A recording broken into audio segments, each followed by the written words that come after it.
කිත්සිරි ධර්මප්‍රිය මහතාට ශ්‍රී ලංකා ජාතික ජලජීවී වගා සංවර්ධන අධිකාරියේ සභාපතිතුමන් වෙතට දැන් මේ මිරිදිය දීවර කර්මාන්තය සහ ජලජීවී වගා පැත්තත් මේ පනතෙන් ආවරණය වෙනවද?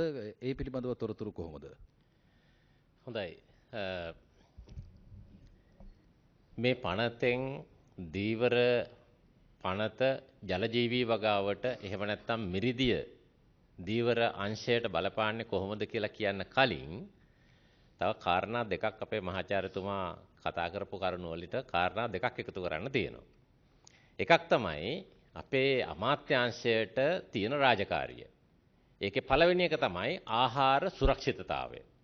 මේ ආහාර සුරක්ෂිතතාවයට සරලව තමුන්නාන්සලාට තේරුම් ගන්න කිව්වොත් අපේ ගෙදරක මාළු කන කෙනෙකුට මාළු ග්‍රෑම් 50ක් එක දවසකට එක වේලකට දෙනවා නම් අපේ රටේ ජනගහනේ ඉන්නවා කෝටි 2.20 ලක්ෂයක්. මේ 20 ලක්ෂ පැත්තකට දැම්මොත් මේ කෝටි 2 විතරක් සැලකුවොත් අවුරුද්දේ දවස් 365න් දවස් 350ක් විතරක් දවසකට එක මාළු කෑල්ලක් ග්‍රෑම් 50ක කෑමට ගන්නවා කියලා කිව්වොත් ඒ ග්‍රෑම් 50 දෙන්න අපට මාළු බරෙන් ග්‍රෑම් 100ක් ඕනේ. මොකද හම් කටු මේ වගේ දේවල් එකතු වුණාම අර බරට. එතකොට ඒක ගණන් හැදුවොතින් අවුරුද්දකට අපට ඕනේ මාළු කිලෝ මෙට්‍රික් ටොන් ලක්ෂ 7ක්.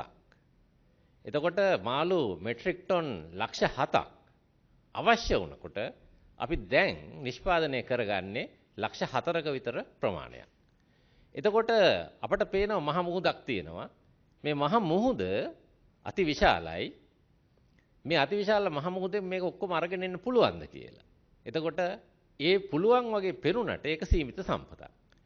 එතකොට ජලජීවී වගාවෙන් දිනනවා රට තුල තියෙන ජලජීවී වගාව කළ හැකි වැව්, පොකුණු, ගංගා මේ සියල්ලම. එතකොට මේ සියල්ලත් එක්ක කටයුතු කරනකොට අපට තිරසර ජලජීවී වගාවක් කරන්න වෙනවා. එතකොට මේ තිරසර ජලජීවී වගාව හරියට කළොත් අපට අර ඉලක්කය සම්පූර්ණ කරගන්න අමාරුවක් වෙන්නේ නැහැ. එතකොට ආහාර සුරක්ෂිතතාවය පැත්තෙන් මෙන්න මේ ජලජීවී වගාව තිරසරව කටයුතු කරන්නේ කොහොමද? එතෙන්දී අපට දීවර පනතෙන් කොච්චර දේවල් කරන්න වෙනවද කියන එක මේ පනත ඇතුලේ කොටසක් සම්බන්ධ වෙලා තියෙනවා. අනිත් කොටස ජලජීවී වගා සංවර්ධන අධිකාරිය පනතත් දැන් සංශෝධනය කරමින් පවතිනවා. ඒ ටික සංශෝධනය කරාම ඒ අනිත් අංශ ටික ඒකට අදාළ වෙනවා. ඒ වගේම දෙවෙනි කාරණය තමයි අපට විදේශ විනිමය අවශ්‍යයි. මේ සඳහා ජලජීවී වගාව කරන්න වෙනවා. එතකොට මේ ජලජීවී වගාව කොටසක් රට ඇතුලේ කරන්න පුළුවන්. අනිත් කොටස කරන්න වෙන්නේ මුහුදු තීරයේ. එතකොට මුහුදු තීරයේ කරනකොට අපට මුහුදු කූඩැල්ලු ඇති කරන්න, එහෙම නැත්නම් කලපුවල කලපුහා ඒ ආශ්‍රිතව අපට ඉස්සන් නැති කරන්න, ඊළඟට මුහුදු සීමාව පාවිච්චි කරලා මුහුදු පැලෑටි ඇති කරන්න හදන්න මෙන්න මේ වගේ කාරණා විශාල ප්‍රමාණයක් කරන්න වෙනවා මේ රටට ඩොලර් ගෙන ඒම සඳහා. අන්න එතෙන්දිත් නැවත පරිසරය සම්බන්ධ සාධකය පාලනය කරන්නේ කොහොමද? මේ පරිසරයට හානියක් නොවෙන්න මේ කර්මාන්තය කරගෙන දියුණු කරන්නේ කොහොමද කියන එක මෙන්න මේ පනතත් එක්ක සම්බන්ධ වෙනවා. ඒ අනුව තමයි අපේ ජලජීවී වගාවට මේ පනත සම්බන්ධ වෙන්නේ. තව පොඩ්ඩක් එහාට ගිහින් කිව්වොත් දැන් මේ දවස්වල උතුර පැත්තේ හැමෝගෙම ජනප්‍රිය ආදායම් මාර්ගයේ විදියට එන්නේ මුහුදු කූඩැල්ලන් වගාව. නමුත් අපි ගිය අවුරුද්ද ගණන් හදලා බලපුවාම අපට මුහුදු කූඩැල්ලන් වගාවේදී ඒ අය පාවිච්චි කරලා තිබුණේ තමන්ගේ භූමි ප්‍රමාණයට තැන්පත් කරන්න පුළුවන් මුහුදු කූඩැල්ලන් ප්‍රමාණයෙන් 50%යි. මේ 50%න් 15%ක්ම දෙන්න ඕන අපි නීතියක් දාලා තියෙනවා ගන්න ඕන ඒ ජීවීන් හදන අභිජනන මධ්‍යස්ථානයකින්. එතකොට ඉතුරු 35 ගන්න ඉතුරු 85 ඇත්තට මේගොල්ලෝ ගන්න හැදුවේ ස්වභාවික පරිසරයෙන්. නමුත් ගන්න පුළුවන් වෙලා තියෙන්නේ 35යි. එතකොට මෙන්න මෙතනම පේනවා අපට පරිසරයෙන් ඕනවට වඩා මේ සම්පත නෙලාගෙන මේ කර්මාන්ත දියුණු කරන්න බෑ කියන එක. එහෙනම් අපිට එතෙන්දිත් පරිසරය රැකගෙන මෙන්න මේ කර්මාන්ත ඉතා හොඳින් කරලා අපේ රටට එන ආදායම් මාර්ග ඩොලර් ආදායම එහෙම නැත්නම් විදේශ විනිමය ආදායම වැඩි කරගන්නේ කොහොමද කියන එක සම්බන්ධ වෙන්නේ මෙන්න මේ දීවර පනතටම තමයි. බොහොම ස්තුතියි. ඔව් ඊළඟට අප සමග ඉන්නවා දීවර හා ජල සම්පත් දෙපාර්තමේන්තුවේ නීති නිලධාරීතුමිය කුමාරියන් විතාන මහත්මිය. දැන් නීති නිලධාරීතුමියනි පැරණි පනත සහ නව පනත සංසන්දනය කරපුවාම දැන් මේ නව පනතෙන් මේ දීවර ශේෂ්ත්‍රයට මේ අනිකුත් ශේෂ්ත්‍රවලට තිබෙන විශේෂ වාසියක් මොකක් හරි තියෙනවද? ඔව් ඔබ සැමට ඉතාමත් සුබ සන්ධ්‍යාවක් ප්‍රාර්ථනා කරනවා. ආයුබෝවන් ඔබට. මම කුමාරියන් විතාන නීති නිලධාරිණී දීවර හා ජල සම්පත් දෙපාර්තමේන්තුව. ඔබතුමා මතු කරේ ඉතාමත් වැදගත් ප්‍රශ්නයක්. ඇයි මම එහෙම කියන්නේ? නව මොකද්ද වර්තමානයේ ක්‍රියාත්මක වන පනත් අනපනත් දීවර අමාත්‍යාංශ යටතේ තියෙන දීවර නීතිය ක්‍රියාත්මක කරන පනත් දෙකක් තියෙනවා. අංක 1 තමයි 1996 අංක 2 දරන දීවර හා ජල සම්පත් පනත. දෙවැනි පනත තමයි 1979 අංක 59 විදේශීය දීවර බෝට්ටු විධිමත් කිරීමේ පනත. මේ පනත් දෙක ඉතා පැහැදිලිව මම මුලින් කියපු වර්තමාන දීවර පනත. ඒ කියන්නේ නැවත කිව්වොත් 1996 අංක 2 දරන දීවර හා ජල සම්පත් පනත ශ්‍රී ලංකා ජල තීරයට සහ මහා මුහුදට ක්‍රියාත්මක වෙනවා. ශ්‍රී ලංකා ජල තීරය දැන් ඔබට හිතෙයි ශ්‍රී ලංකා ජල තීරය කියන්නේ මොකක්ද? ශ්‍රී ලංකා ජල තීරය කියන්නේ වෙරළේ ඉඳලා නාවක සතපුම් 200ක කලාපයක්. මේ කලාපයට තමයි 1996 අංක 2 දරන දීවර හා ජල සම්පත් පනත ක්‍රියාත්මක වෙන්නේ.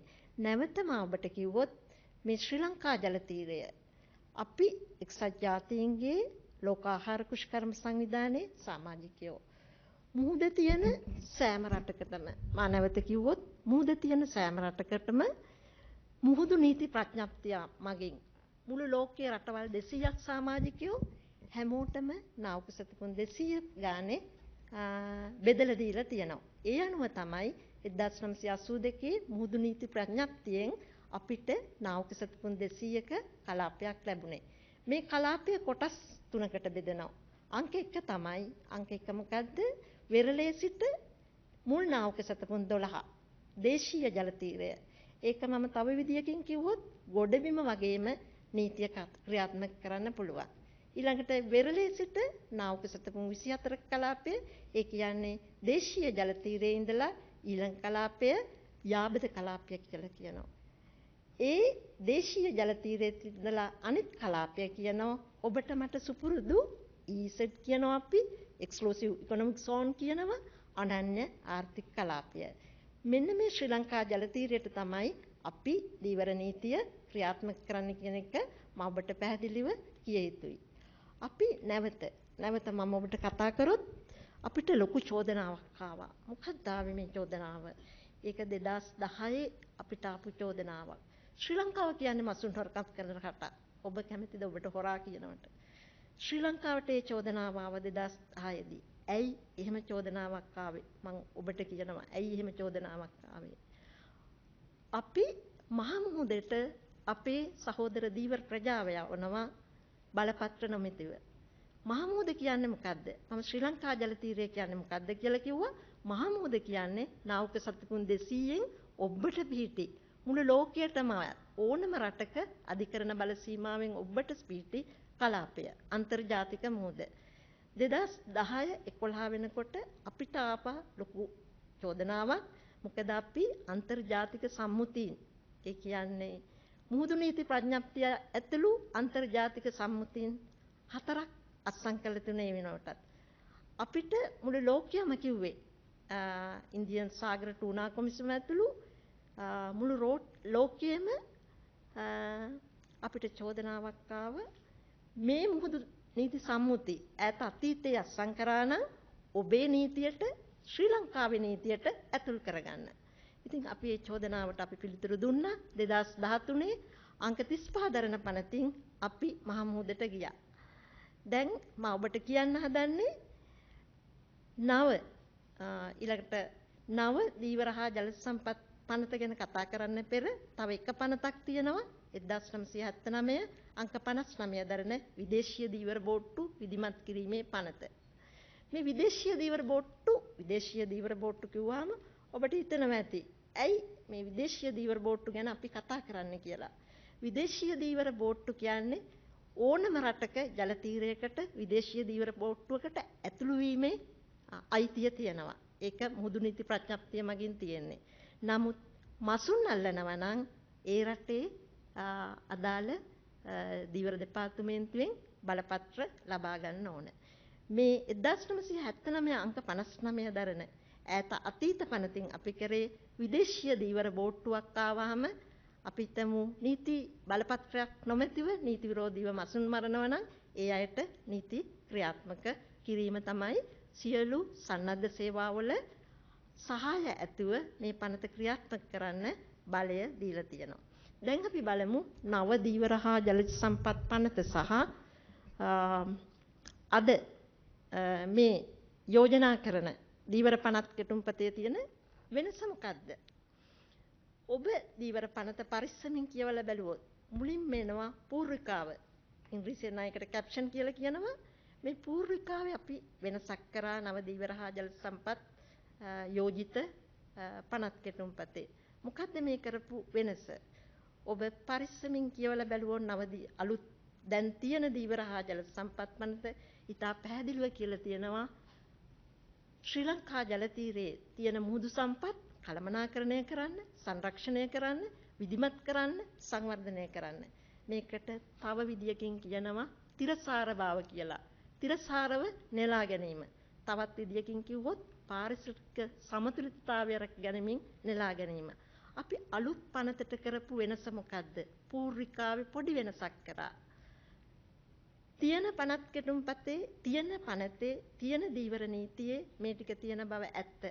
නමුත් මේක ඉතාමත් ශක්තිමත් කරන්න නව දීවර හා ජල සම්පත් පනතේ ඉතාම පැහැදිලිව කියලා තියෙනවා මේ චිරසාර භාවිතය තහවුරු කිරීම කියන වචනය අපි ඇතුල් කරලා තියෙනවා. කාටද මේ තිරසාර භාවිතය අපි ඇතුල් කරලා තියෙන්නේ? ශ්‍රී ලාංකික ජනතාවගේ යහපත උදෙසා.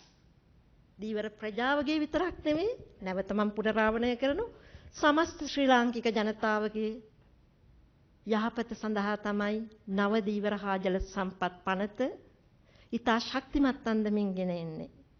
ඔබ සමහර විට මගෙන් අහයි මොකද්ද මේ ශක්තිමත් බව කියන්නකෝ අපිට ශක්තිමත් බව.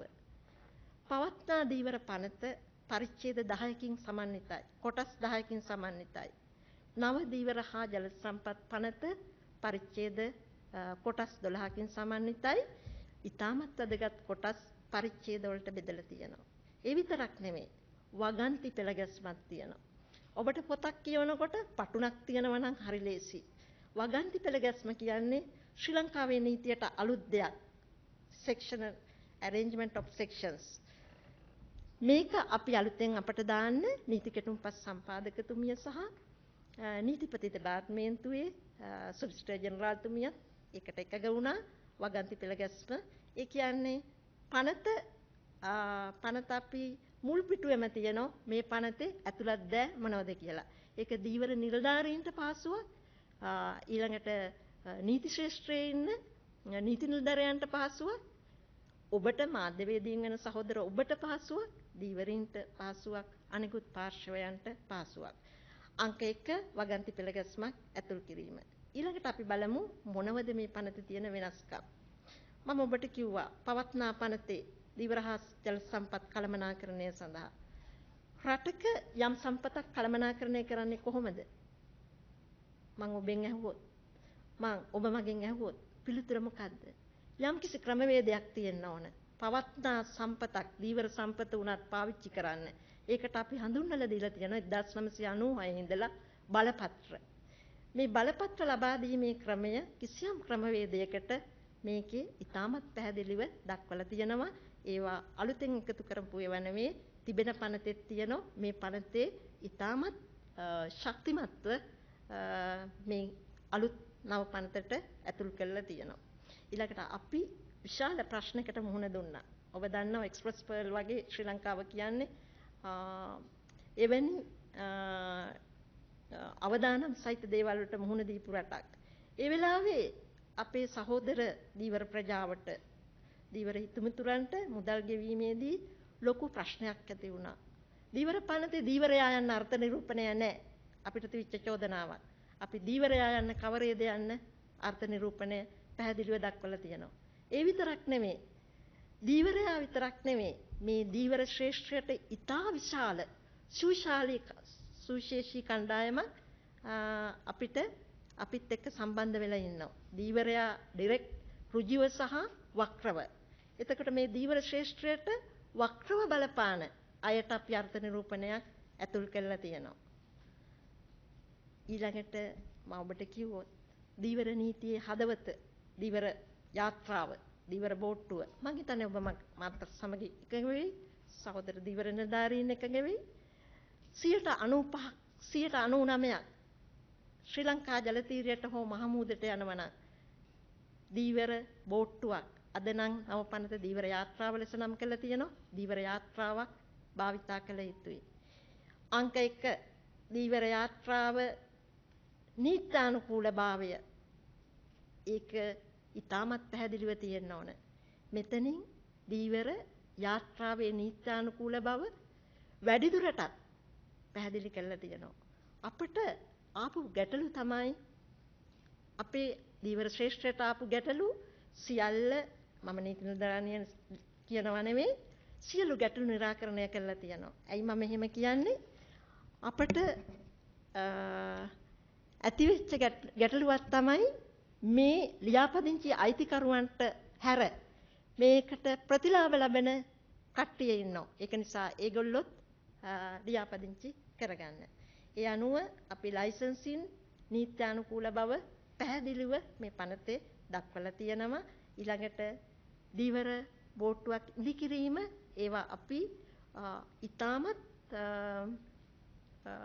විශේෂිත දේවල් අපි 2015 දී ආපු මාළු තහනම නිසා නියෝගමාලා මගින් තමයි නීති ක්‍රියාත්මක වෙන්නේ. ඒවා නමුත් ප්‍රධාන පනතකට ඇතුළත් විය යුතු දේවල්. ඒක නිසා මේ ප්‍රධාන පනත ඔබ පරිස්සමින් කියවලා බැලුවොත් යෝජිත පනතේ ඒවා සියල්ල ඇතුල් කරලා තියෙනවා. මොකද නියෝගමාලාවට වඩා පනතකට වගන්තියක් විදිහට එනවා කියන්නේ ඉතාමත් ශක්තිමත්.